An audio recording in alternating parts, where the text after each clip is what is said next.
Hello everyone, good morning to all of you and welcome to online study point.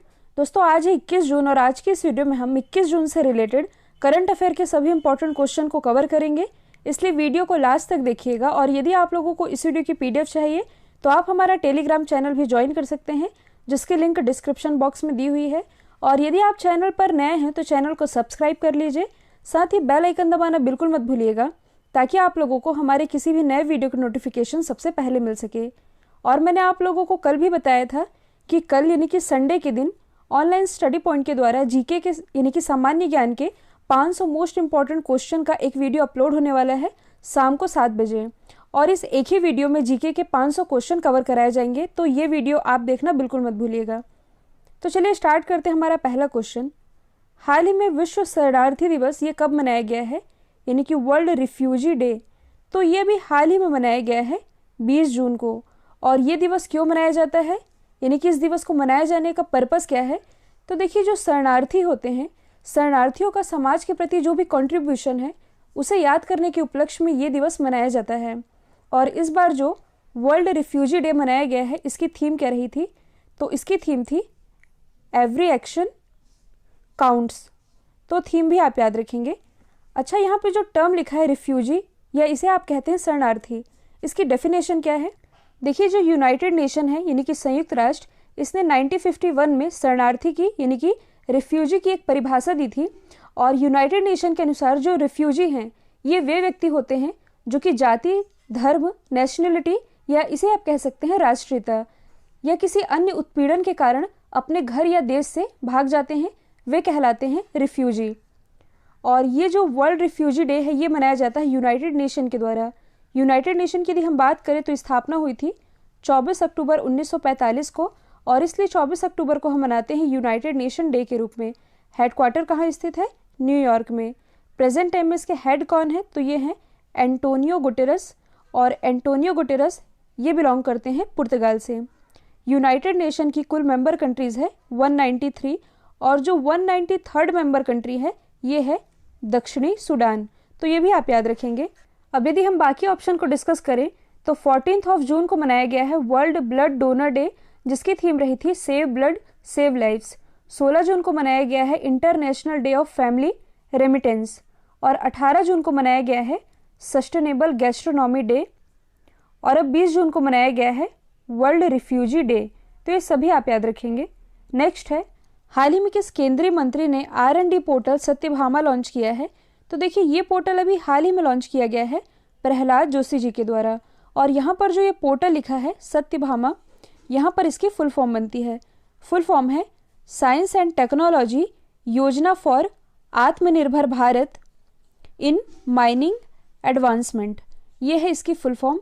और ये जो portal launch किया गया है, इस लॉन्च किए गए पोर्टल से एग्जीक्यूशन में एफिशिएंसी यानी कि दक्षता बढ़ेगी। और देखिए, ये जो पोर्टल है, इस पोर्टल के माध्यम से परियोजनाओं की ऑनलाइन निगरानी रखी जा सकेगी। साथ ही परियोजनाओं के जो भी प्रस्ताव होंगे उन्हें भी ऑनलाइन जमा किया जा सकेगा।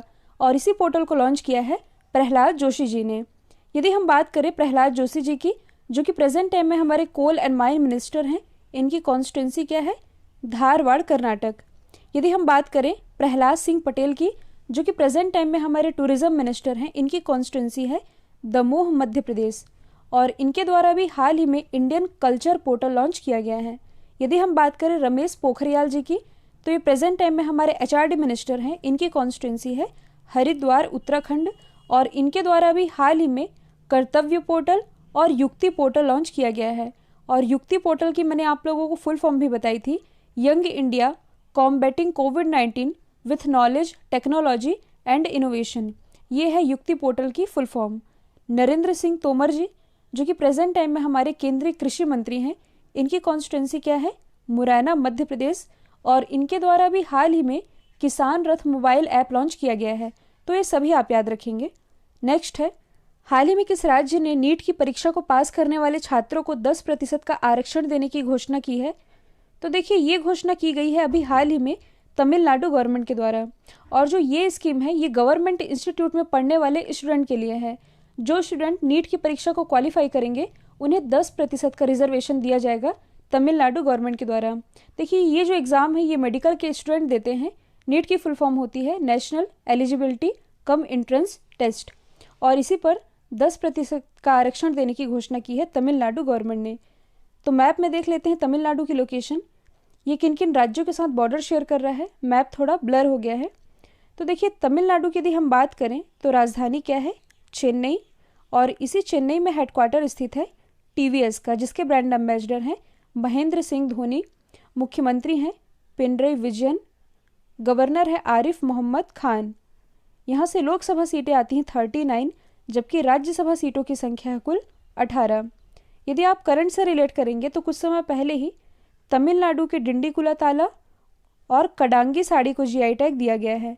साथ ही कुछ इंपॉर्टेंट नेशनल पार्क है जैसे कि Anamalai tiger reserve, Mudumalai national park और मुकुर्थी नेशनल पार्क, ये सभी स्थित है तमिलनाडु में ही। तमिलनाडु से रिलेटेड एक मोस्ट इंपॉर्टेंट फैक्ट है जो कि करंट से रिलेटेड है, कॉन्ट्रैक्ट फार्मिंग लागू करने वाला भारत का पहला राज्य ये तमिलनाडु ही है। नेक्स्ट है, हाल ही में एशियाई फुटबॉल परिसंघ ने 2022 के महिलाएं एशियाई कप की मेजबानी का अधिकार किस देश को दिया है? तो ये अधिकार दिया गया है अपने देश भारत को, यानी कि 2022 में जो महिलाओं का एशियाई कप होगा इसे होस्ट करेगा अपना देश भारत। और देखिए जो एएफसी है, एएफसी यानी कि एशियन फुटबॉल कॉन्फेडरेशन, इसने 1979 के बाद पहली बार भारत को महिला एशियाई कप की मेज़बानी का अधिकार दे दिया है और भारत इसे होस्ट करेगा 2022 में। तो सबसे पहले हम जान लेते हैं एएफसी के बारे में। तो इसकी फुल फॉर्म अभी मैंने बताई है, एशियन फुटबॉल कॉन्फेडरेशन। इसकी स्थापना हुई थी 8 मई 1954 में। हेडक्वार्टर कहाँ स्थित है? कुआलालंपुर मलेशिया में, और प्रेसिडेंट है सलमान बिन इब्राहिम अल खलीफा। तो ये आप याद रखेंगे। अब यदि हम बाकी ऑप्शन को डिस्कस करें तो जापान की जो कैपिटल है टोक्यो, यहीं पर टोक्यो ओलंपिक 2021 आयोजित किए जाएंगे। ये इसी वर्ष होने थे लेकिन कोविड-19 के कारण अगले वर्ष तक के लिए पोस्टपोन कर दिए गए हैं। चाइना का एक शहर है होंगजू, और इसी होंगजू शहर में एशियन गेम्स आयोजित होंगे 2022 में। और मैंने आप लोगों को 2 दिन पहले बताया था जो बहरीन है ये 2021 में चौथे एशियाई युवा पैरा गेम्स की मेजबानी करने जा रहा है। भारत से रिलेटेड एक और फैक्ट आप याद रख सकते हैं, जो आईसीसी क्रिकेट वर्ल्ड कप होगा पुरुषों का, इसे होस्ट करेगा भारत 2023 में, जबकि महिलाओं का जो क्रिकेट वर्ल्ड कप होगा 2021 में, इसे होस्ट करेगा न्यूजीलैंड। नेक्स्ट है, हाल ही में किस देश की संसद ने उत्तराखंड के पिथौरागढ़ जिले में भारतीय क्षेत्र पर दावा करने वाले नक्शे को मंजूरी दे दी है? तो देखिए ये मंजूरी दी गई है अभी हाल ही में नेपाल के द्वारा। अभी भारत का नेपाल और चाइना दोनों के साथ ही वाद विवाद चल रहा है, और इसी बीच भारतीय क्षेत्र पर दावा करने वाले नक्शे को नेपाल की संसद ने मंजूरी दे दी है। अच्छा, नेपाल की संसद का नाम क्या है? तो ये है राष्ट्रीय पंचायत, जिसके द्वारा ये मंजूरी दी गई है। तो सबसे पहले हम जान लेते हैं नेपाल के बारे में। आप देख सकते हैं इसकी लोकेशन। देखिए नेपाल स्थित है एशिया महाद्वीप में, और ये भारत के साथ बॉर्डर शेयर करता है। और कितने भारतीय राज्यों के साथ बॉर्डर शेयर करता है? तो उत्तराखंड, उत्तर प्रदेश, बिहार, सिक्किम और वेस्ट बंगाल, इन सभी राज्यों के साथ बॉर्डर शेयर करता है। इसकी कैपिटल क्या है? तो ये है काठमांडू, और काठमांडू में ही हेडक्वार्टर स्थित है सार्क का। यहाँ की प्रेसिडेंट कौन है? तो ये हैं विद्या देवी भंडारी। प्राइम मिनिस्टर हैं केपी शर्मा ओली। और नेपाल में ही स्थित है माउंट एवरेस्ट, जिसे नेपाल में सागर माथा के नाम से भी जाना जाता है।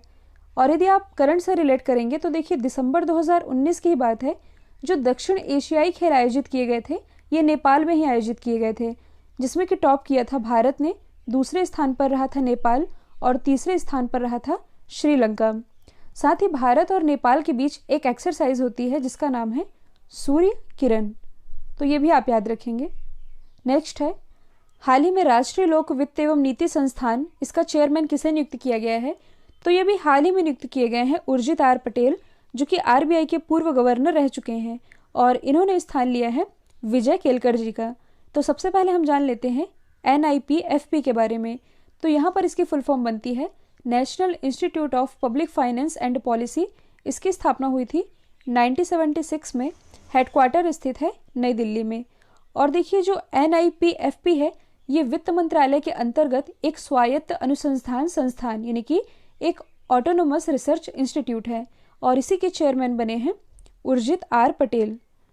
देखिए जो उर्जित पटेल हैं ये आरबीआई के किस क्रम के गवर्नर थे? तो ये थे 24वें क्रम के। रघुराम राजन ये थे 23वें क्रम के गवर्नर। और अभी हाल ही में आरबीआई के जो 25वें क्रम के गवर्नर हैं ये हैं शक्तिकांत दास। देखिए जो रघुराम राजन जी हैं इन्हें अभी हाल ही में आईएमएफ यानी कि इंटरनेशनल मॉनेटरी फंड के सलाहकार समूह का मेंबर नियुक्त किया गया है। यदि हम बात करें शक्तिकांत दास जी की तो हाल ही में इन्हें national banker of the year 2020 के खिताब से नवाजा जा चुका है। यहाँ पर एक ऑप्शन बच रहा है विजय केलकर जी। तो देखिए अक्सर एग्जाम में पूछा जाता है कि विजय केलकर समिति ये किससे संबंधित है, तो ये संबंधित है कर सुधारों से यानी कि टैक्स रिफॉर्म से, तो ये भी आप याद रखेंगे। नेक्स्ट है हाल ही में सुप्रीम कोर्ट ने किस राज्य में शुरू होने वाले भगवान जगन्नाथ की यात्रा पर रोक लगा दिया है, तो ये रोक लगाया गया है ओडिशा में शुरू होने वाले जगन्नाथ जी की यात्रा पर। देखिए ये जो यात्रा है ये ओडिशा के पुरी में 23 जून से स्टार्ट होने वाली थी, लेकिन अब इस पर रोक लगाया गया है। और क्यों लगाया गया है, तो आप सभी जानते हैं भारत में कोरोना संकट चल रहा है और कोरोना के जो केस है ये हर राज्य में बढ़ते ही जा रहे हैं। और ऐसे में अगर ये यात्रा निकाली जाती है तो स्वाभाविक है कि भीड़ भी जमा होगी और ऐसे में लोग सोशल डिस्टेंसिंग का ध्यान नहीं रखेंगे। तो इससे होगा क्या कि कोरोना का खतरा बढ़ने की संभावना रहेगी। तो लोगों की सेफ्टी को ध्यान में रखते हुए सुप्रीम कोर्ट ने ये फैसला किया है कि जगन्नाथ जी की जो यात्रा है ये अब नहीं निकाली जाएगी। तो जगन्नाथ जी की यात्रा ये रिलेटेड है ओडिशा से, तो इसके बारे में जान लेते हैं। ओडिशा को आप मैप में देख सकते हैं, ये किन किन राज्यों के साथ बॉर्डर शेयर कर रहा है। ओडिशा की यदि हम बात करें तो राजधानी क्या है, भुवनेश्वर, और भुवनेश्वर में ही स्थित है लिंगराज मंदिर और कलिंगा स्टेडियम। मुख्यमंत्री हैं नवीन पटनायक, जिन्हें कुछ समय पहले ही पेटा इंडिया के द्वारा person of the year award से सम्मानित किया जा चुका है। गवर्नर है गणेशी लाल। लोकसभा सीटें हैं 21, राज्यसभा सीटें हैं 10, विधानसभा सीटें आती हैं कुल 147। नेशनल पार्क की यदि हम बात करें तो सिमलीपाल नेशनल पार्क और भीतर कनिका नेशनल पार्क, ये दोनों ही स्थित है ओडिशा में ही, तो ये भी आप याद रखेंगे। और अभी तक यदि आप लोगों ने ऑनलाइन स्टडी पॉइंट के जीके ब्रह्मास्त्र पीडीएफ को परचेस नहीं किया है तो इसकी लिंक अभी भी ओपन है। इस मास्टर पीडीएफ में हिस्ट्री, पॉलिटी, जियोग्राफी, इकोनॉमी और करंट अफेयर के सभी टॉपिक कवर कराए गए हैं। नेक्स्ट है हाल ही में एडीबी ने वित्तीय वर्ष 2021 के लिए इंडिया की जीडीपी कितने प्रतिशत फोरकास्ट की है, तो देखिए 2021 में इंडिया की जीडीपी फोरकास्ट की गई है 4%। किसके द्वारा फोरकास्ट की गई है, एडीबी के द्वारा, तो इसके बारे में जान लेते हैं। एडीबी यानी कि एशियन डेवलपमेंट बैंक, इसकी स्थापना हुई थी 19 दिसंबर 1966 में। हेडक्वार्टर कहाँ स्थित है, मनीला फिलीपींस में। प्रेसिडेंट है मात्सुगु असाकावा। ये कुछ समय पहले ही बनाए गए हैं। अच्छा, एडीबी की मेंबर कंट्रीज़ कितनी हैं, तो कुल 68 मेंबर कंट्रीज़ हैं। और जो 68th मेंबर कंट्री है ये है नीयू। और नीयू से आप लोगों को कुछ याद आना चाहिए क्योंकि ये है करंट से रिलेटेड। देखिए जो ये नीयू है ये विश्व का पहला डार्क स्काई नेशन बना है और यही है एडीबी का 68th मेंबर, तो ये भी आप याद रखेंगे। नेक्स्ट है हाल ही में कौन सा देश संयुक्त राष्ट्र सुरक्षा परिषद या इसे आप कह सकते हैं यूनाइटेड नेशन सिक्योरिटी काउंसिल, इसका अस्थायी सदस्य बना है, तो ये भी हाल ही में बना है अपना देश भारत। तो सबसे पहले हम जान लेते हैं यूनाइटेड नेशन सिक्योरिटी काउंसिल के बारे में। तो देखिए ये यूनाइटेड नेशन यानी कि संयुक्त राष्ट्र का ही एक हिस्सा है। इसकी स्थापना हुई थी 1945 में। कुल मेंबर कंट्रीज़ है 15। और देखिए 15 मेंबर कंट्रीज़ में जो 5 मेंबर कंट्रीज़ हैं ये हैं स्थायी और 10 हैं अस्थायी। जो 5 स्थायी कंट्रीज़ हैं ये है चाइना, फ्रांस, रसिया, यूके और यूएसए। और यदि हम बात करें अस्थायी मेंबर कंट्रीज़ की तो इसमें भारत शामिल हो गया है और भारत के अलावा आयरलैंड, मैक्सिको और नॉर्वे ये भी शामिल हुए हैं, लेकिन हमको भारत का याद रखना है। और देखिए भारत जो है ये इसके अस्थायी सदस्य के रूप में 2 साल के लिए नियुक्त किया गया है। अब यदि हम बात करें कि संयुक्त राष्ट्र में भारत के स्थायी प्रतिनिधि कौन है, तो ये कुछ समय पहले ही बनाए गए हैं टीएस तिरुमूर्ति। मैंने आप लोगों को पढ़ाया भी था, तो ये भी आप याद रखेंगे। नेक्स्ट है हाल ही में मलयालम फिल्म डायरेक्टर का भी हाल ही में निधन हो गया है। इनका नाम क्या था, तो देखिए दिग्गज मलयालम डायरेक्टर के.आर. सच्चिदानंदन, इनका भी हाल ही में निधन हो चुका है। और 2015 में इनके द्वारा डायरेक्ट की हुई पहली फिल्म आई थी जिसका नाम था अनारकली, तो इनका नाम आप याद रखेंगे। और 2 एक्टर का नाम न्यूज़ चैनलों में चर्चे में है जिनका भी हाल ही में निधन हुआ है। कुछ समय पहले ही मैंने आप लोगों को बताया था कन्नड़ एक्टर के बारे में जिनका नाम है चिरंजीवी सिरजा। इनका निधन अभी हाल ही में 39 वर्ष की आयु में हार्ट अटैक के कारण हुआ है। और जो बॉलीवुड के काफ़ी बेहतरीन एक्टर थे सुशांत सिंह राजपूत, इनका भी अभी हाल ही में निधन हुआ है। यदि हम बाकी ऑप्शन को डिस्कस करें तो राजमोहन वोहरा यानी कि लेफ्टिनेंट जनरल राजमोहन वोहरा का निधन अभी हाल ही में कोविड-19 के कारण हुआ है और इन्हें महावीर चक्र से भी सम्मानित किया जा चुका है। हीरा सिंह राणा, तो ये उत्तराखंड के लोकप्रिय लोक गायक थे। और यदि हम बात करें अतुल श्रीवास्तव की, तो देखिए ये थे सेल के डायरेक्टर यानी कि steel authority of India limited, इसके डायरेक्टर थे अतुल श्रीवास्तव और इनका भी अभी हाल ही में निधन हो चुका है। कल मैंने आप लोगों से पूछा था सीबीएसई के नए अध्यक्ष कौन बने हैं, तो इसका राइट आंसर था मनोज आहूजा। इन्होंने रिप्लेस किया है अनीता करवाल को। अब आप लोगों के लिए आज का सवाल है, हाल ही में स्विट्जरलैंड में इंडिया के नेक्स्ट एम्बेसडर कौन बने हैं। तो ये क्वेश्चन भी 10-12 दिन पुराना ही है। यदि आप लोगों को याद होगा तो इसका आंसर कमेंट बॉक्स में दीजिएगा और वीडियो को एटलीस्ट एक स्टडी रिलेटेड रूप में शेयर जरूर करिएगा। तो आज के लिए इतना ही। Thank you so much.